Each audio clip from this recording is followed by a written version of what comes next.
আমাদের সুপারমার্কেটের পূর্ব পাশে ডিসি অফিসের সামনে এই সময়টাতে অসংখ্য মানুষ এখানে থাকে, কিন্তু এখানে অসংখ্য মানুষের ভিড় জমে, কিন্তু এখন কোনো দোকান নেই, কোনো ধরনের স্ট্রিট ফুডের কোনো দোকান নেই, একদম ফাঁকা। ডিসি অফিস থেকে নির্দেশনা আসছে যে এখানে কোনো দোকান বসতে পারবে না, তাই আজকে থেকে আর কোনো দোকান এখানে বসবে না, একদম ফাঁকা হয়ে গেছে। এতদিন খুবই জমজমাট ছিল, কিন্তু এখন একদম ফাঁকা। দেখেন ডিসি অফিসের সামনে কি পরিমাণ ক্রাউড থাকতো এই সময়টা, এখন একেবারে নিরিবিলি।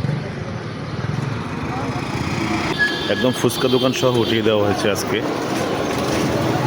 এতদিন যেখানে এত গ্যাদারিং ছিল, মানে মানুষজনে ভরা ছিল পুরা আমাদের নিউ মার্কেটের মতো, কিন্তু আজকে সেখানে একদম ফাঁকা। নোয়াখালীতে স্ট্রিট ফুড প্রেমীরা কিন্তু আজকে হতাশ।